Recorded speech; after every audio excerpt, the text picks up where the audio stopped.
नमस्कार दोस्तों, स्वागत है आपका point blank by Ajit Bharti के 8वें एपिसोड में। चैनल नया है, सब्सक्राइब कीजिए, आगे बढ़ाते रहिए। बंगाल चुनाव के उपरांत एक दिन की शांति के बाद हिंसा का आरंभ हो गया। मोदी जी ने बड़े स्टेट्समैनली तरीके से उनकी टीम द्वारा दर्जनों समोसे और असम के बागानों से पीएम के कपड़ों में अटकी चाय की पत्ती से बनाई दसियों कप चाय पीने के पश्चात बदला नहीं बड़ा पाव, इसका अच्छा बड़ा पाव नहीं बदलाव, ओके, तो बदला नहीं बदलाव का नारा दिया। ये बात भाजपा वाले मान लिए, पर ममता जी ने ऐसा कोई नारा नहीं दिया था। उनके लोग मार्च में जो कह रहे थे मई में वही करते दिखे। ये एक विधायक हैं जिन्होंने जीत के बाद टीएमसी के गुंडों के हाथों अपने मित्र को गंवा दिया और फिर जब शुभेंदु अधिकारी के पीए चंद्रनाथ रथ को विदेशी ग्लॉक पिस्टल से मारा गया तो उन्होंने ये कहा, यानी भाजपा ने इनके हाथ रोक रखे हैं वरना ये सब कुछ लाल कर देते। भाजपा के वरिष्ठ नेताओं ने कहा है कि पार्टी सदस्यों द्वारा चुनाव जीतने के बाद पूरी तरह से इस तरह के मर्दानगी भरी बातें अस्वीकार्य हैं और केवल मौका बनकर शांति बनी रहनी चाहिए। हम जीतने के बाद किसी को परेशान नहीं करेंगे, हमें पूरे बंगाल ने जनादेश दिया है। ये क्यूट बातें करना ही अलाउड है। फिर भी कुछ कार्यकर्ताओं ने एक आध जगह पर टायर जलाकर आक्रोश दिखाया।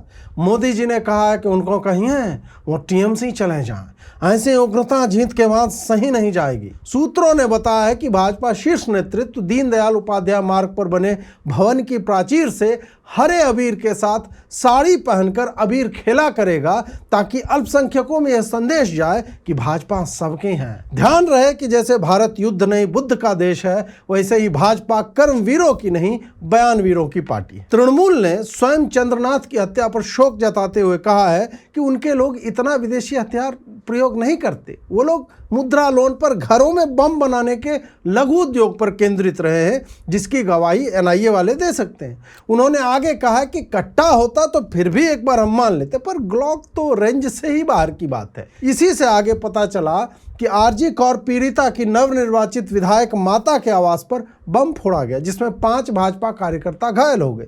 टीएमसी से प्रतिक्रिया मांगी गई तो उन्होंने कहा, now that's more like us. संभवतः बम फेंकने वाले को ममता जी स्वयं एक गुप्त कार्यक्रम में आगे सम्मानित करेंगी। वामपंथी और कांग्रेसी जो कल तक ममता के कैरिकेचर पर नारी वंदन के कटाक्ष कर रहे थे, इतनी अधिक हो रही हिंसा पर अचानक से शिथिल पड़ गए हैं।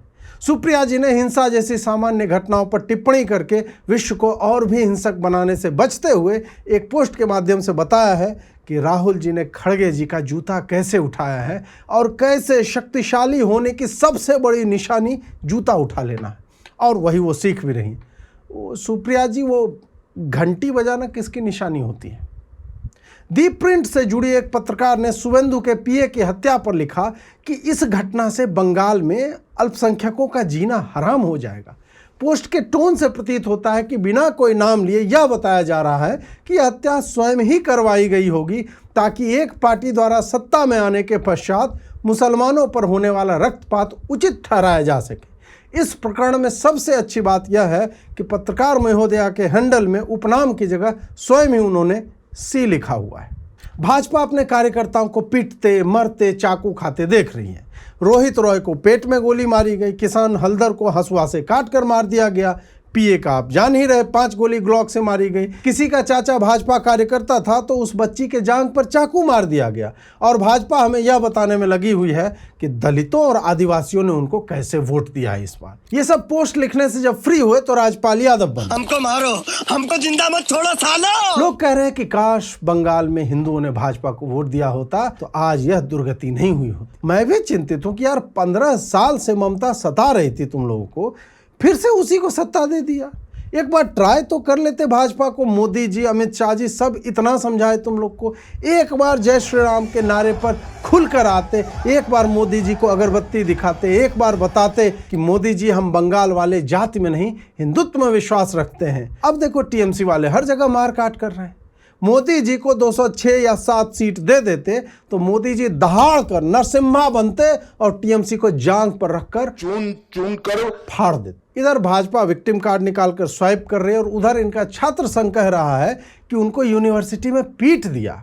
फटे सर, पट्टियां, हॉस्पिटल के बेड से दुखी करने वाली फोटो दिखाई जा रही है। मुझे नहीं पता था कि ये लोग कबूतर की टांग में संदेश भेजते हैं। भाई तेरी पार्टी चुनाव जीत गई है और तू इधर लात खा रहा है और पीटने के बाद सहानुभूति के लिए फोटो भी पोस्ट कर रहा है। जब पीएम ही बदला नहीं बदलाव का दर्शन बांट रहा है तो सह लो थोड़ा सा। अरे एक आध मर जाएंगे तो मोदी जी गणतंत्र दिवस पर मिलने बुलाएंगे दिल्ली। केवल पिट रहे हो तो पार्टी को क्या दे करके जाओगे? मरो कुछ लोग, तब तो टीएमसी एक्सपोज होगी कि देखो हारने के बाद भी ये लोग हत्या कर रहे हैं, कितने बुरे हैं ये लोग। फिर जीतकर आंकड़े दिखाना कि SC ST ने इस बार भाजपा को प्रचंड बहुमत दिया है। एक जगह टीएमसी के कार्यालय से यह निकला, सफ़ेद साड़ी, मिठाई, फूल और अगरबत्ती। संदेश खाली के समय और फरवरी में भी इस तरह के संकेतात्मक प्रयोग किए गए। नहीं, ये सब साड़ियाँ ममता दीदी की नहीं है, वाइट लग रही है नहीं, ये भाजपा के उन कार्यकर्ताओं की पत्नियों के लिए हैं जिन्हें टीएमसी वाले उनके पतियों को मारकर विधवा बनाने के संदेश के साथ उनके घर पर भेजा करते थे। टीएमसी ने इस पर कहा है कि पार्टी तो भारत में जनसंख्या नियंत्रण करना चाह रही थी और इससे कई लघु उद्योग जैसे कि साड़ी वाले, फूल वाले, अगरबत्ती बनाने वाले के साथ साथ भाजपा कार्यकर्ताओं को मारने हेतु प्रयुक्त बम या हंसुआ, तलवार, गणासा आदि बनाने वाले MSME को भी काम मिलता रहता है। मोदी जी की स्कीम तो दीदी बंगाल में आने नहीं देती, तो स्वरोजगार के ऐसे कार्यों से अर्थव्यवस्था चलती रहती है। वैसे भी हर महिला यदि दीदी जैसी हो जाए, वैसी दिखने लगे तो कितना सही लगेगा। टीएमसी तो उसी राह पर थी। इसको कुछ लोग बुरा कह रहे हैं। पार्टी के आधिकारिक बयान आने से पहले कल्याण बनर्जी ने ममता बनर्जी के बचाव में सब कुछ अपने ऊपर लेते हुए कहा है कि ये सारी साड़ियाँ उनकी हैं जो खेलने के लिए पहनते हैं और ये साड़ियाँ उन्हें किसी हीरानंदानी ने नहीं दी। ममता दीदी अभी भी अड़ी हुई हैं कि वो पद नहीं त्यागेंगी। उन्होंने कहा चाहे जो हो जाए वो लड़ेंगी और इसके लिए वो ICJ यानी इंटरनेशनल कोर्ट ऑफ जस्टिस, अंतर्राष्ट्रीय न्यायालय तक जाएंगे। क्या ममता दी आप भी मतलब दिल पर लिए बैठे? अरे हो गया, लोग आपके गाने गा रहे हैं, देखो मूड को। आप तो इतनी वाहियात चित्रकार हैं, इतना खराब गाती हैं, तो खाली समय मिला है थोड़ा अपने स्किल को सही कीजिए और फिर कॉन्सर्ट कीजिए। आपका ये गाना चार्टबस्टर बना हुआ है।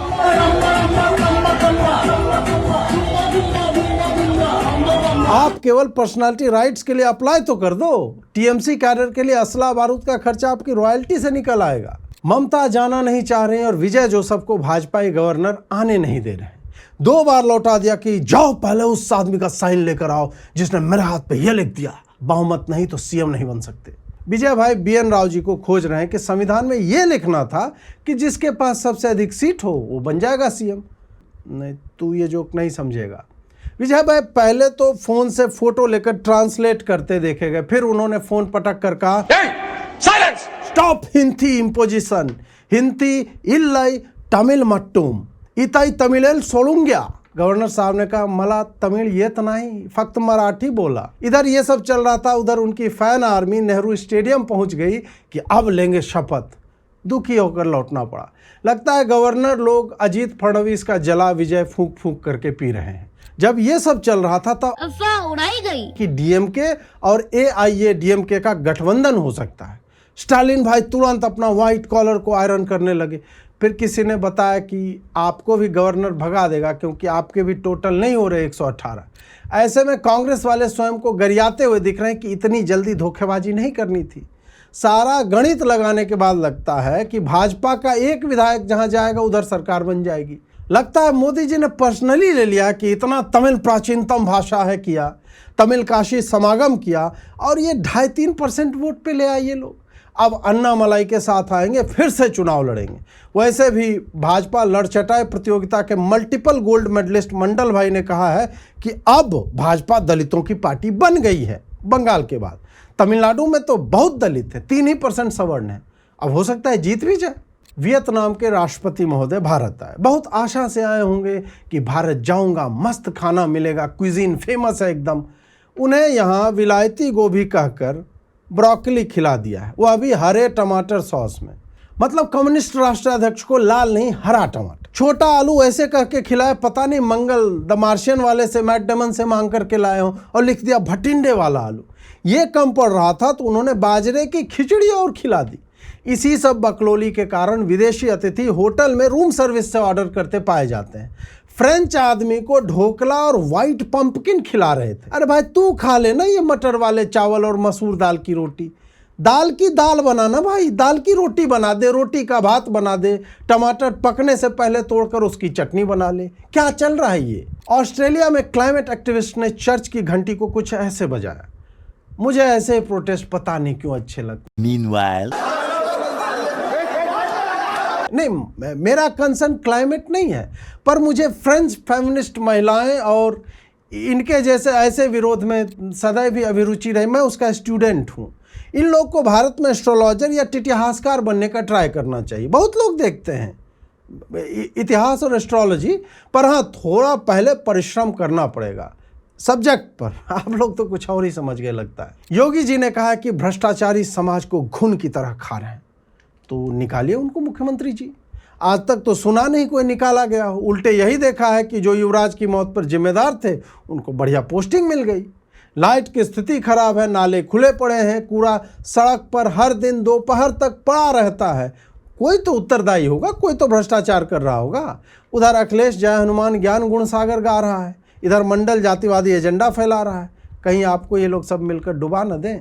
देख लीजिए, अनंत सिंह को किसी पत्रकार ने पूछ दिया कि वो विधायक होकर मुजरा क्यों देख रहे हैं। सुनिए। माननीय है, आप विधायक हैं। तो माननीय के हम माननीय आदमी है कि जानवर है? बताइए ना। हमारा बाप नहीं है, बहन नहीं है, भाई नहीं है, मैंने हमारा कौन चीज है, दोस्त नहीं यार है। विधायक क्या होता है? जानवर होता है। आप ही बताइए, विधायक है तो क्या उनके हार्मोन्स का हारमोनियम बनाकर बेच लेगा? वो आदमी एंजॉय कर रहा है। इतनी समस्या है, सरकार मुजरा बंद करवा दे। ये कोई बात हुई? क्या करे, अदरक कूटने लगे पुरुष समाज। अरे थोड़ा नाच गाना देख लिया तो आप माननीय है, विधायक है। हद है यार। MIB ने TRP बताने को 4 और सप्ताह के लिए सस्पेंड कर दिया। मतलब टीवी चैनल TRP नहीं बता पाएंगे। ये सब उचित है कहीं से? अब कैसे हर टीवी चैनल स्वयं को नंबर 1 कहेगा? ब्रश करते देखा जाने वाला नंबर 1 चैनल, गाँव होते हुए सुना जाने वाला नंबर 1 चैनल, भक्त मादर ऐसी गाली देकर बंद किया जाने वाला नंबर 1 चैनल, बिना आवाज ग्राफिक्स के देखे जाने वाला नंबर 1 चैनल, स्क्रीन पर बिना तेल के आग लगाने वाला नंबर 1 चैनल, और सरकार को तेल लगाने वाला नंबर 1 चैनल। लास्ट वाले में बहुत ज़्यादा कंपटीशन चल रहा है आजकल। आरफा जी ने द वायर के एक समाचार को शेयर करते हुए लिखा है कि मैं कमेंट नहीं करना चाहूँ। समाचार में बताया गया कि इस वर्ष हुए विधानसभा चुनाव में 104 मुस्लिम विधायक चुने गए, पर भाजपा से एक भी नहीं है। ये तो वही बात हुई कि मेरे शत्रु पड़ोसी ने 10 एकड़ जमीन खरीदी और मैं बावला हो जाऊं कि मेरे नाम से एक भी क्यों नहीं लिया। आरफा जी, आप तो वही हो ना जो समीकरण बता रही थी कि 27% मुस्लिम तो TMC के साथ है ही, कुछ हिंदुओं का वोट मिल जाए तो बेड़ा पार है ममता जी का। वैसे कोई ऐसा मुस्लिम बहुल क्षेत्र है जहां आपने किसी हिंदू को जिताया हो? जिस बहरामपुर से एक हिंदू कई बार सांसद रहा, वहां के लिए बहुत कुछ किया, उसे आपकी कौम ने टिश्यू की तरह यूज करके फेंक दिया, क्योंकि गुजरात का एक मुसलमान जिसका राजनीति से कोई लेना देना नहीं, उसे दीदी ने टिकट दे दिया और वो जीत गया। और फिर बेगैरती देखो इनकी कि जिस TMC ने इनके नेताओं को सब कुछ दिया, उसी के कैंडिडेट को तब हराया जब हुमायूं कबीर अपनी पार्टी बनाकर उसके अगेंस्ट लड़ गया। तो यह तो बताओ कि मुसलमान किसका लॉयल है और भाजपा से क्यों आशा है?